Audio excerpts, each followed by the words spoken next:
Hello and welcome to perfection IAS. Perfection IAS में आप सबका एक बार फिर से स्वागत है। आज के इस वीडियो में जैसा कि आप जान रहे हैं कि हम 50 days mains answer writing planner series के 7वें क्वेश्चन को डिस्कस करेंगे। ये क्वेश्चन हमने डेटा इंटरप्रिटेशन डीआई सेक्टर से लिया है। पेपर वन में काफ़ी महत्वपूर्ण सेक्टर होता है, 2 क्वेश्चन आते हैं और अगर आपको उसका शॉर्ट सिलेक्शन पता है और आपको चाहिए कि आपका मेन्स में सिलेक्शन होना है तो आपके ये 2 डीआई के प्रश्न तो बिल्कुल करेक्ट होने चाहिए। तो हमने इसका सॉल्यूशन एक डीआई के क्वेश्चन को डिस्कस किया है।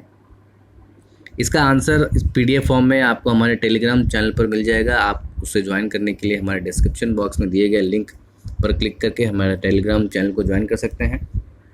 परफेक्शन आईएएस ऑनलाइन और ऑफलाइन मेंस की टेस्ट सीरीज़ चला रहा है 66th बीपीएससी के लिए। अधिक जानकारी के लिए आप डिस्क्रिप्शन में दिए गए नंबर्स पर कॉन्टैक्ट कर सकते हैं, उनसे ज्वाइन कर सकते हैं। अभी विशेष ऑफर चल रहे हैं। इस डीआई सेक्शन में जाहिर सी बात है कि मैथमेटिक्स के क्वेश्चंस को वर्ड में कन्वर्ट करके पीडीएफ में कन्वर्ट किया गया। तो कहीं पर कुछ आंकड़े ज़ीरोज़ जो होते हैं कन्वर्जन में, कहीं ज़ीरो का जो कैरेक्टर चेंज हो जाते हैं, तो कहीं पर कुछ आंसर्स में आंकड़ों में ज़ीरो 1-2 ज़्यादा या कम हो जाएंगे। तो हमें उस पर आंकड़ों पर ध्यान ना देकर प्रोसीजर पर ध्यान देना है, प्रोसेस पर ध्यान देना है। कहीं 1-2 जगह कैलकुलेशंस की एरर हो सकती है, बाकी the method we need to focus here on method. तो चलिए क्वेश्चन को शुरू करते हैं कि पहला दो चार्ट दिए गए हैं आपको। एक पाई चार्ट दिया गया है और दूसरा एक चार्ट दिया गया है बार चार्ट। और इसमें जो टूरिस्ट है वो किसी एक देश से दूसरे देश में जा रहे हैं, खास करके भारत से चीन, यूरोपियन यूनियन, यूएसए, यूके और अदर्स।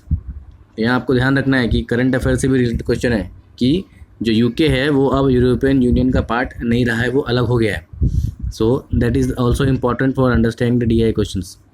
और इसमें फिर समय सीमा से जो एज ग्रुप से अलग अलग परसेंटेज को बांटा गया है, तो इसको यूज़ करके किस तरह से हम आगे अपने आंसर्स को लिखेंगे, तो एक एक करके हम क्वेश्चंस और उनके प्रोसीजर को फॉलो करते हैं। पहला प्रश्न है कि if among the European union Switzerland accounts for 25%, यानी कि यूरोपियन यूनियन में जितने भी टूरिस्ट जा रहे हैं, यात्री जा रहे हैं, उनमें से केवल और केवल स्विट्ज़रलैंड जो है वो 25%, यानी कि जितने भी यूरोपियन यूनियन में जा रहे हैं उसमें से 25% तो मात्र यूरोपियन यानी कि स्विट्ज़रलैंड के ही हैं। और ये रिकॉर्ड से पता चलता है कि उनकी संख्या जो है वो 4 लाख है। तो बताइए कि कितने भारतीय जो टूरिस्ट हैं वो 40 से 49 की उम्र वाले भारत से बाहर गए हैं। तो इस प्रश्न के 3 सेक्टर हैं। पहले हमको ये पता करना है कि स्विट्ज़रलैंड में जो जितने लोग जा रहे हो तो हमको मालूम पड़ेगा कि 4 लाख लोग। फिर हम उससे ये निकाल लेंगे कि यूरोपियन यूनियन में कितने लोग जा रहे हैं। और एक बार जब हमको ये पता चल गया कि यूरोपियन यूनियन में कितने लोग जा रहे हैं, तो हम पता कर लेंगे कि भारत से कितने लोग उस 2017 के वर्ष में यात्री यानी कि भारत से बाहर यात्रा कर रहे हैं। और फिर उसमें 40 से 49 वाला जो दूसरा वाला ब्रैकेट है उसमें जितना प्रतिशत है 15% के आसपास, उसको निकाल कर हम अपने आंसर को कैलकुलेट करेंगे। यानी कि इसको 3 फेज़ में इसको देखना है। तो इसका सॉल्यूशन देख लेते हैं। प्रश्न के हिसाब से क्या दिया गया है कि जो 25% लोग हैं जो यूरोपियन यूनियन में जाते हैं और कुल भारत से 20% लोग जाते हैं यूरोपियन यूनियन, और उस 20% का 25% जो कि 4 लाख है वो जाते हैं स्विट्ज़रलैंड। तो यदि अगर 25% है 4 लाख, तो टोटल यूरोपियन यूनियन में कितने लोग जाएंगे? जाहिर सी बात है 4 से उसको गुना कर देंगे, we will multiply with 4 and it will be 16 lakhs. और अगर 20% लोग यूरोपियन यूनियन में जाते हैं यानी कि 16 लाख 20% है किसी संख्या की, तो वो संख्या कितनी हो जाएगी? वो संख्या अगर हम आगे निकाल लेंगे तो हो जाएगी किसी संख्या की 20% अगर 16 लाख है तो जाहिर सी बात है कि उसको 100 से गुना कर 20 से भाग दे देंगे तो मिलेगा हमें 80 लाख। यानी कि भारत से 2017 वर्ष में कुल 80 लाख लोग बाहर गए। अब उसमें से जो हमारे पास डेटा है दूसरा वाला चार्ट में, वो बताया गया है कि आप देख सकते हैं कि 40 से 49 वाले ग्रुप में देखेंगे तो ये 15% के आसपास, तो ये उम्र की सीमा है, वह सीमा, और ये है उसके परसेंटेज जो बाहर जा रहे हैं। तो यहाँ हमें देखने को मिलता है कि 40 से जो 49 वाले हैं वो टोटल जितने यात्री भारत से बाहर जा रहे हैं उसका कुल 15% है। तो हमको ये पता चल चुका है कि भारत से कुल कितने यात्री 2017 में बाहर गए हैं, तो हो गए हैं 80 लाख। और उस 80 लाख का हमें 15% निकालना है। तो जाहिर सी बात है कि 15 से गुना करके 100 से उसे भाग कर देंगे तो हमें मिलेगा 12 लाख। आगे बढ़ते हैं दूसरे प्रश्न की तरफ। दूसरा प्रश्न उसमें क्या पूछा गया है कि if the total number of tourist जो 30 से लेकर 49 तक अगर 24 लाख हैं तो 60 व से उम्र ज़्यादा वाले कितने लोग हैं। अब इसका करने के 2 तरीके हैं। या तो आप डायरेक्ट निकाल सकते हैं जैसे कि 60 से ज़्यादा उम्र वाले कितने लोग हैं, तो चार्ट से देखिए अगर मिलाएंगे यहाँ पर तो 23% के आसपास बन रहा है। तो हम क्या करेंगे, सीधा जो हमको पता है कि 2017 में भारत से कुल यात्रियों की संख्या जो है वो 80 लाख है, तो 80 लाख का 23% सीधा निकाल लेंगे। या जो क्वेश्चन दिया गया है उसमें दोनों संख्या को ऐड करके लंबा प्रोसेस करेंगे कि भाई 30 से 49 यानी कि क्या, दो अलग अलग वर्ग हो जाएंगे। तो उस 30 से पहले 30 से 39 और फिर 40 से 49, दोनों 15-15% है, तो दोनों 30%, किसी संख्या का जो 30% है वो 24 लाख होता है, तो फिर बाद में उसी संख्या का 23% जो है कितना होगा। लेकिन हमको पहले से ज्ञात है कि भारत से कुल टूरिस्ट जो है वो जा रहे हैं 80 लाख, तो उस 80 लाख का हम केवल 23% बड़े आराम से निकाल लेंगे। तो and we will get the answer and the answer will be 18,40,000। बढ़ते हैं तीसरे प्रश्न की तरफ, सी क्वेश्चन ने कहा कि अगर जो भारतीय टूरिस्ट हैं जो चाइना गए हैं और जिनकी उम्र 40 से ज़्यादा है, यानी कि ऐसे भारतीय यात्री जो चीन गए हैं और उनकी उम्र 40 से ज़्यादा है, उनकी संख्या है 63, तो और वो जो है वो टोटल जो है चीन में लोग जा रहे हैं उसका 30% है। प्रश्न को समझिए, जो व्यक्ति भारत से जितने भी यात्री चीन गए उसका 30% है 3,60,000 और वो लोग 40 से ज़्यादा उम्र के लोग हैं। तो ये पता करिए कि भारत से चीन कितने लोग हैं। तो पहले हम ये निकाल लेंगे कि जब हमारे पास डेटा दिया गया है तो कितने लोग, यानी कि 30% हमें दे दिया गया है कि जो लोग भारत से चीन में गए हैं और उनकी संख्या भी है 40 से ऊपर।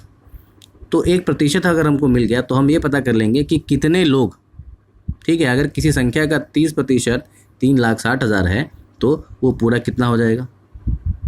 और फिर जब हमें ये नंबर मिल गया तो भारत से कितने लोग चीन गए वो हमने पता कर लिया।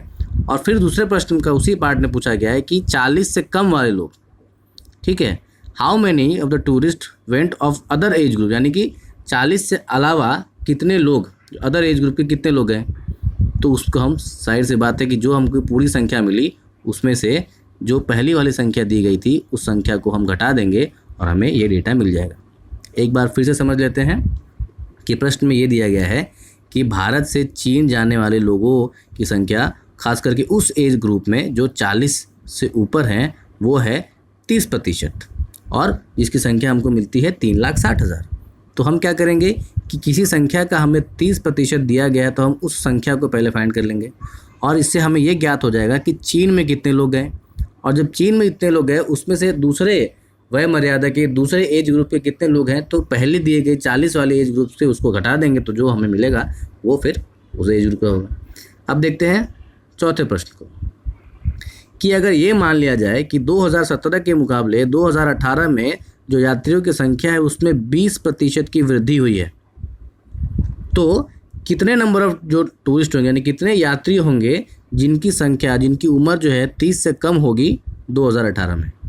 तो देख लेते हैं, पहले यहाँ मैप में देख लें कि लेस देन 30 वाले जो संख्या कितनी है वो दी गई है हमारे 25 से 26% के आसपास, और 20% की वृद्धि होती है, यानी कि पहले जो 80 लाख है तो 80 लाख का 20% कितना हो जाएगा, ठीक है, 16 लाख। तो टोटल संख्या जो हो जाएगी 2017 के मुकाबले 2018 में 80 लाख में 16 लाख और जोड़ देंगे तो हो जाएगा 96 लाख। और उसका हमें प्रतिशत पता है कि 25% दिया गया है तो उसका 25% निकाल लेंगे तो हमें मिल जाएगा 96 लाख। 96 लाख का 25% हमने निकाला 24 लाख रुपये। एंड दैट इज़ वाई ये हम पता लग जाएगा कि लेस देन 30 यानी कि 30 से कम उम्र वाले कितने प्रतिशत है कुल यात्रियों का, तो कुल यात्रियों का 30 से कम उम्र वाले जो यात्री हैं वो है 25%, और 2018 में 96 लाख है तो 96 लाख का हम निकाल लेंगे 1/4 यानी कि 24 लाख। 25% यानी कि 1/4। फोर्थ क्वेश्चन देखते हैं डी सेक्शन में। तो डी सेक्शन में दिया गया है, सॉरी डी सेक्शन तो हमने देख लिया है, अब हम देखेंगे E section. If the per capita income यानी कि प्रति व्यक्ति जो एक्सपेंस हो रहा है यूके में वो है 6,000 रुपये और अमेरिका में वो है 5,000 रुपये, और हमको ये कहीं से ज्ञात हो गया कि जो कुल है जो यूके और यूएसए में जो कुल यात्रियों गए हैं उनकी संख्या है 32 लाख।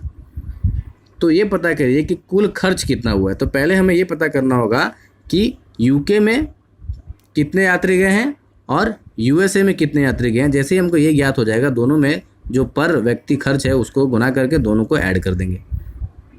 तो इससे हम पाई चार्ट से निकाल सकते हैं। हमको पता है कि यूके में कितने लोग गए हैं, 18%। देख लीजिए, यूके में गए हैं 18% और यूएसए में गए हैं 22%। हमको पता है कि कुल संख्या जाने वालों की है वो 80 लाख है, 2017 की बात हो रही है, तो उसका 18% निकाल लेंगे और उसका 22% निकाल लेंगे। दोनों की अलग अलग संख्या मिलेगी हमें, और जब दोनों की संख्या मिल जाएगी तो यूके में गए हैं 14,40,000 और यूएसए में गए हैं 17,60,000। अब प्रति व्यक्ति जो खर्च है यूके में वो कितना है, 6,000 रुपया, तो उससे 14,40,000 में 6,000 को गुना कर देंगे जो वैल्यू आई। और फिर दूसरा 5,000 17,60 में जो यूएसए में खर्चा है 5,000 प्रति व्यक्ति, उसको गुना कर देंगे और हाल में जब उसको हम ऐड कर देंगे तो हमें एक संख्या मिल जाएगी। सो ये था आपका डीआई क्वेश्चन का सॉल्यूशन। कहीं कुछ फिगर्स में जीरोस में अंतर हो सकते हैं पीडीएफ में, क्योंकि वो वर्ड से पीडीएफ कन्वर्ट करने में कभी डेटा को कैरेक्टराइज नहीं कर पाते हैं, लेकिन जो बेसिक अंडरस्टैंडिंग है प्रोसेस, उसको आपको ध्यान देना है। इसको आप खुद को एक बार प्रैक्टिस करेंगे, आंसर्स को मैच करेंगे, कैलकुलेटर्स का यूज़ करेंगे। कैलकुलेटर का यूज़ अलाउड है, बहुत सारे विद्यार्थियों को पता नहीं होता, वो कैलसी लेकर नहीं जाते हैं। ये बहुत ही बड़ा ब्लंडर मिस्टेक आपको नहीं करना है। प्रैक्टिस करना है, प्रीवियस ईयर क्वेश्चंस को भी प्रैक्टिस करना है। सारे क्वेश्चंस अवेलेबल हैं, इंटरनेट पे अवेलेबल हैं, डाउनलोड करिए, प्रैक्टिस करिए। ये जो 2 सेक्शंस हैं, 2 क्वेश्चंस हैं 38-38 नंबर के, 36-36 नंबर के, सॉरी, उनको आपको कैसे भी कर सही करके आना है अगर सिलेक्शन लेना है तो चलिए मिलते हैं आपसे अगले वीडियो में। तब तक के लिए प्रैक्टिस करते रहिए, घर पर रहिए, सेफ रहिए, वैक्सीनेटेड रहिए। जय हिंद, जय भारत।